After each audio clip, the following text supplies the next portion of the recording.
Assalamu alaikum, dear students. So today we are going to discuss remaining MCQs of chapter number 1, stoichiometry. So dear students, last video में हमने 9 MCQs किए थे and 10th MCQs मैंने आप लोगों को homework दिया था.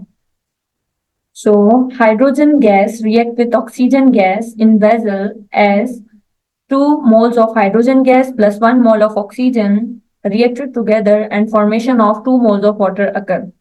How much gas will remain unused excess if 2 moles of hydrogen gas are reacted with 1 mole of oxygen?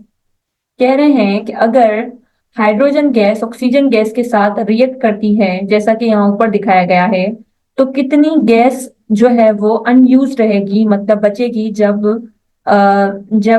2 moles of hydrogen gas और 1 मोल ऑफ ऑक्सीजन आपस में रिएक्ट करेंगे. सो ऊपर हम देख रहे हैं कि 2 मोल हाइड्रोजन के एंड 1 मोल ऑक्सीजन का जब आपस में रिएक्ट करते हैं तो टोटल ही एटम्स कंज्यूम हो जाते हैं वाटर की फॉर्मेशन के अंदर. सो इस देखें यहाँ पर 2 हाइड्रोजन है, इधर भी 2 हाइड्रोजन है, 2 मोल्स ऑफ हाइड्रोजन है, इधर भी 2 मोल्स ऑफ यहाँ पर 4 हाइड्रोजन है. ठीक है, एंड यहाँ पर अगर देखें तो 2 ऑक्सीजन है एंड देन यहाँ पर भी 2 ऑक्सीजन है. सो यहाँ पर कोई भी ना हाइड्रोजन ना ऑक्सीजन कोई भी गैस अनयूज नहीं है. सो इसका आंसर होगा ऑप्शन ए 0 मोल्स.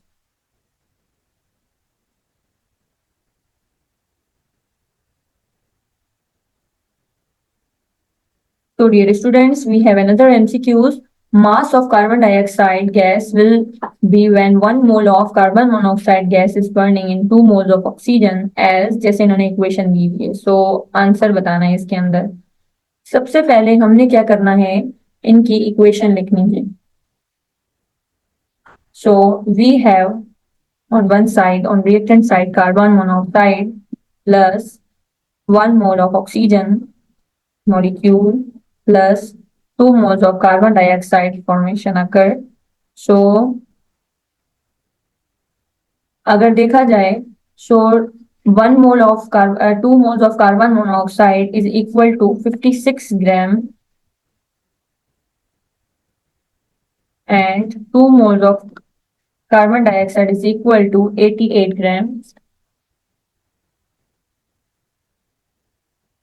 सो ये कह रहे हैं mass of carbon dioxide gas will be, मतलब बताएं मास ऑफ कार्बन डाइऑक्साइड का जब 1 मोल ऑफ, अब देखिए यहाँ पर 2 मोल्स है कार्बन मोनोऑक्साइड के, तो जब 2 मोल्स कार्बन डाइऑक्साइड के कार्बन मोनोऑक्साइड के हैं तो वो कार्बन डाइऑक्साइड के 88 ग्राम बना रहे हैं और मीन्स उसका डबल ही. सो अगर 1 मोल होगा ऑफ कोर्स उसका हाफ ही बनेगा. So is burning in 2 moles of carbon dioxide is. So यहाँ पर हम नीचे लिखेंगे अगर इसका 1 मोल है so 1 mole of carbon monoxide is equal to 28 grams and वो कितने बना रहा है, जब हम कार्बन मोनोऑक्साइड के मास का हाफ करेंगे तो उधर भी वो हाफ हो जाएगा बिकॉज उन्होंने 1 मोल बोला हुआ है. सो ये हो जाएंगे 44 gram. So our answer is option B.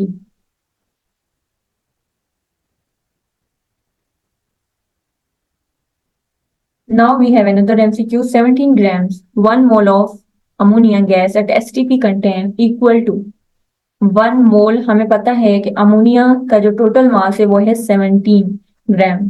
सो अगर 17 ग्राम है इट मीन के 1 मोल किसी भी मॉलिक्यूल का बराबर होता है 1 एवोगैड्रोस नंबर के. So option B is also right. 6.02 10 to power 23 molecules of ammonia. हमारे पास ऑप्शन ए में है 6.02 10 to power 23 atoms of nitrogen. अगर हम इस अमोनिया के अंदर देखें सो नाइट्रोजन जो है वो 1 एवोगैड्रो मीन्स उस नाइट्रोजन के एटम में वो 1 है. So 1 atom is also equal to 1 Avogadro's number. और अगर 1 किसी भी मॉलिक्यूल का अगर एसटीपी पे हम वॉल्यूम देखें तो वो भी बराबर होता है 22.4 डेसीमीटर क्यूब के. और अगर हम ओवरऑल देखें नंबर ऑफ एटम्स तो नंबर ऑफ एटम्स यहाँ पर हमारे पास कितने हैं 4. 1 नाइट्रोजन 3 कार्बन 3 हाइड्रोजन. सो 4 को जब हम मल्टीप्लाई करते हैं 6 के साथ तो आंसर आता है 24. सो एवोगैड्रो मीन्स 4 को हम क्या करेंगे मल्टीप्लाई करेंगे एवोगैड्रो की वैल्यू के साथ. ठीक है, सो यहाँ होगा 22.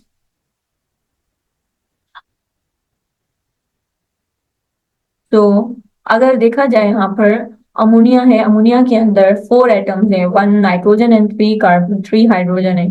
सो जब हम 4 को मल्टीप्लाई करेंगे 1 एवोगैड्रोस के साथ, मीन 6.02 10⁻23 वैल्यू के साथ, तो हमारे पास टोटल नंबर ऑफ पार्टिकल या टोटल नंबर ऑफ एटम्स आ जाएंगे 24.08 10⁻23। सो ये सारे ही ऑप्शन करेक्ट हैं। So option E is correct.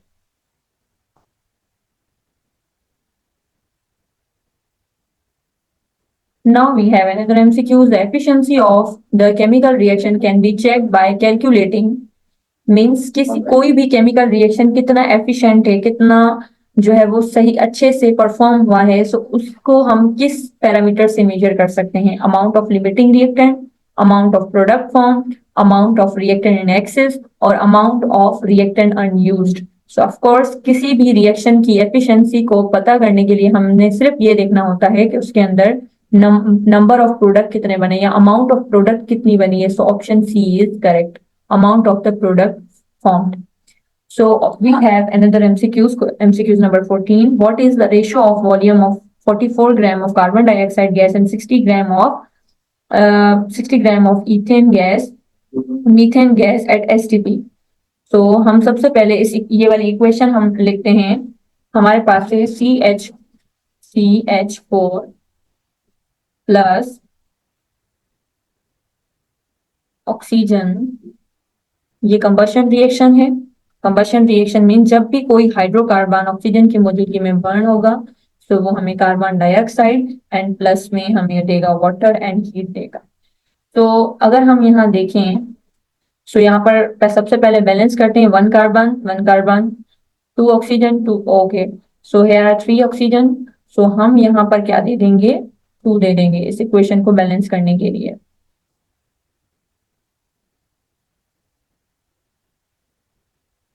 तो अब क्वेश्चन ये है कि ये हमारे पास इक्वेशन है, सो क्या रेशो होगा मीथेन एंड कार्बन डाइऑक्साइड का? सो यहाँ देखें 1 मोल है कार्बन, सॉरी ये 1 मोल है यहाँ पर मीथेन का एंड यहाँ पर 1 मोल ही बना रहा है कार्बन डाइऑक्साइड का। तो इसका रेशो होगा 1:1। So option B is correct. Hydrogen and nitrogen are required to prepare 5 moles of ammonia as, जैसे इन्होंने हमें ये इक्वेशन दी हुई है तो कह रहे हैं कि कितने मोल्स जो हैं हाइड्रोजन एंड नाइट्रोजन के रिक्वायर्ड होंगे जब 5 मोल्स ऑफ अमोनिया गैस बनेगी। तो हम सबसे पहले ड्रॉ करते हैं नाइट्रोजन के लिए। तो नाइट्रोजन का 1 मोल सबसे पहले यहाँ बन रहे हैं 2 मोल्स ऑफ अमोनिया, और अगर नाइट्रोजन के यहाँ कितने मीन्स 1 मोल कितने बन रहे हैं? 2 मोल्स ऑफ अमोनिया। सो यहाँ पर कितने मोल्स नाइट्रोजन के रिक्वायर्ड होंगे कि 5 मोल्स ऑफ अमोनिया बने? सो हम जब क्रॉस मल्टीप्लीकेशन करते हैं सो इसका आंसर आता है 2.5 moles. Now we have for hydrogen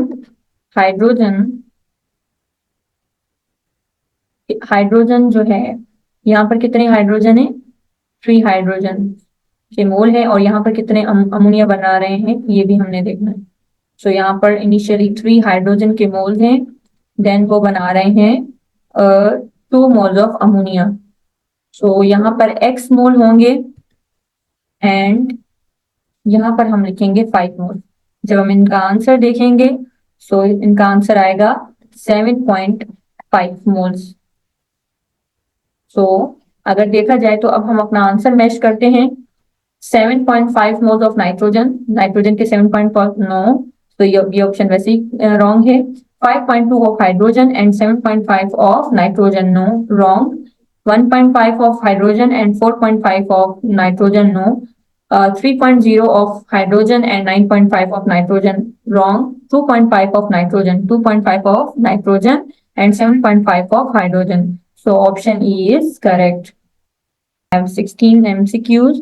1 gram of atom refers to, means 1 gram atom किस चीज का हवाला देता है? Amount in gram equivalent to 1 mole of iron, amount in grams equivalent to 1 mole to 1 mole of molecule, amount in gram equivalent to 1 mole of atom, amount in gram equivalent to 1 mole of formula.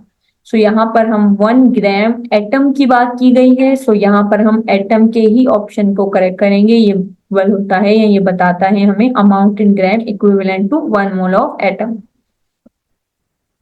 के बाद अब हम बात करते हैं 17 MCQs की। When 0.5 mole of phosphoric acid is dissolved in an aqueous solution, how many moles of negative and positive ion are collected all together? तो इसके लिए अब हमने इक्वेशन ड्रॉ करनी है। H3PO4 when ionized it convert into 3H plus ion plus 1 phosphate ion negative ion. So ये 1 मोल की बात हो रही है। सो ये 1 मोल की बात हो रही है। इसी वजह से यहाँ पर अगर देखा जाए तो अगर यहाँ क्या पूछ रहे हैं, when 0.5 moles of phosphoric acid is dissolved in an aqueous solution, how many moles of negative and positive ion are collected all together? सो ये हमारे पास इक्वेशन है। फॉस्फोरिक एसिड जब आयोनाइज होता है सो वो 3H प्लस आइन देता है एंड 1 जो है फॉस्फेट आइन नेगेटिव आइन देता है। सॉरी यहाँ पर हम लिखेंगे 3। तो हम देखेंगे अगर हमारे पास फॉस्फोरिक एसिड है तो फॉस्फोरिक एसिड का अगर देखें सो 1 मोल दे रहा है 3 हाइड्रोजन एंड 1 फॉस्फेट को। अगर यहाँ पर 0.5 हो मीन्स 0. अगर यहाँ पर हाफ मोल हो फॉस्फोरिक का तो 3 का हाफ क्या होता है 1.5 एंड 1 का हाफ क्या होता है 0.5। तो जब हम इन दोनों को प्लस करेंगे तो आंसर आएगा हमारा डी। तो option D is correct. MCQ number 18. The percentage yield of carbon dioxide when 50 grams of limestone calcium carbonate is heating to give 11 gram of carbon dioxide. So कह रहे हैं कि आप बताएं कि परसेंटेज यील्ड बताएं कार्बन डाइऑक्साइड की जब 50 ग्राम लाइमस्टोन जो है वो हीट होगा और 11 ग्राम ऑफ कार्बन डाइऑक्साइड देगा। चाहिए सो हमने देखना है कि 1 मोल of calcium carbonate gives 1 mole of carbon dioxide, so 1 mole of calcium carbonate is equal to 100 grams and 1 mole of carbon dioxide is equal to 44 gram. अगर ये 50 ग्राम्स हो जाए तो बताएं। सो ऑफ कोर्स ये कितना होगा, ये होगा 22 ग्राम्स। ओके सो जब हम इन दोनों का आंसर लेते हैं तो ये 22 के बराबर हो जाएगा। अब हमने क्या करना है कि जाहिर सी बात है 22 grams is equal to half mole, so 0.5 mass in gram को हम इसी तरह मालूम करें 0.5 multiply by 44 grams is equal to 22 grams. तो हमें ये आंसर मिल जाएगा 22 ग्राम्स। ऑलरेडी हमने यहाँ पर विदाउट फॉर्मूला की भी हमने यहाँ मालूम कर लिया था और यहाँ पर भी हम वैसे भी हमने मालूम कर लिया है। देन अब हम क्या करेंगे, ये हमें मिल गई है और अब हम क्या करेंगे प्रैक्टिकल यील्ड को डिवाइड करेंगे। जब हम प्रैक्टिकल यील्ड को डिवाइड करते हैं 22 ग्राम से और फिर हम परसेंटेज के लिए उसको मल्टीप्लाई करते हैं 100 के साथ, सो इसका आंसर आता है 50। So the correct option is 50%.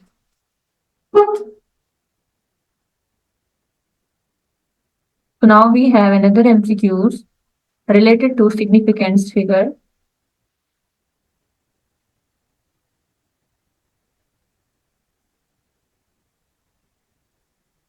Give the number of 0.1610 centimeter, 0.1610 centimeter, 0.01402 centimeter. The number of significant figures for the three numbers are. So option अगर हम देखें इसमें 1 2 3 1 2 3 4 1 2 3 4, so 3 4 4, so 3 3 4 4 आंसर है option B. So option B is Correct. We have another MCQ. The actual yield of a chemical reaction is mostly less than theoretical yield. The most probable reason is, कह रहे हैं कि actual yield जो experiment में हम perform करते हैं product की वो हमेशा कम क्यों होती है थियोरेटिकल यील्ड के। अब इसका आंसर है अब हम देखते हैं इसका आंसर क्या हो सकता है। Mechanical loss due to filtration and loss of product during handling, reaction is reversible, side reaction is take place और ऑल ऑफ दिस। अगर देखा जाए जब भी हम, एक होता है कि 2 मोल्स हमने ए के बनाए तो हमें 3 मोल्स बी के मिल रहे हैं, लेकिन ये तो हमने थियोरेटिकली किया। जब हम उसको एक्चुअल में परफॉर्म करते हैं हैंडलिंग में इशू हो सकता है, टेम्परेचर का इफेक्ट हो सकता है, प्रेशर का इफेक्ट हो सकता है, बहुत सारे एक्सटर्नल फैक्टर्स होते हैं। और जाहिर सी बात है कि जब हम एक्सपेरिमेंट परफॉर्म करते हैं तो कुछ वो जो कंटेनर को भी वो प्रोडक्ट लग जाता है। So mechanical loss due to filtration and loss of product during handling, ये भी करेक्ट है। रिएक्शन क्या कभी कभी क्या होता है कि रिएक्शन रिवर्सिबल भी हो जाता है तो प्रोडक्ट इतना नहीं बन पाता। So reaction is reversible is also correct option. Side reaction take place, by products भी बनते हैं। So all of this option D is correct.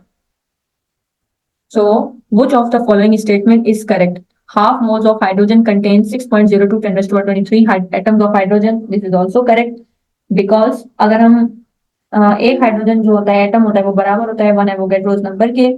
So 1 AMU is equal to 1.66 into 10 raised to power plus 24 या minus 24 होता तो वो correct हो जाता।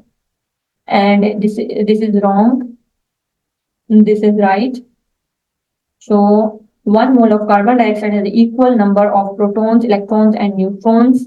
This is correct also.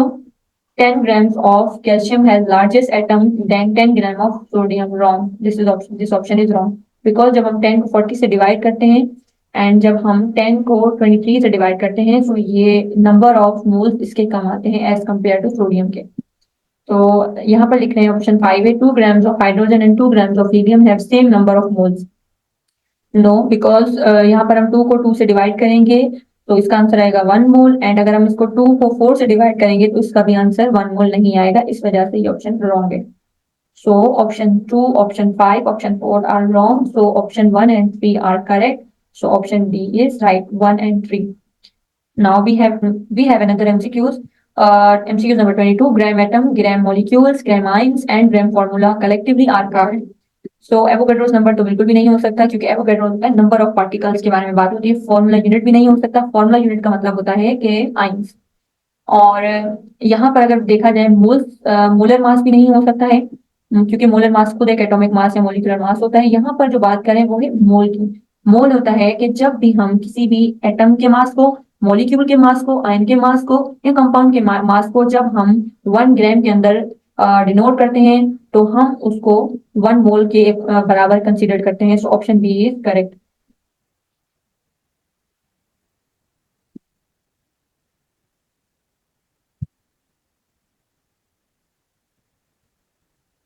Now we have MCQs number 23.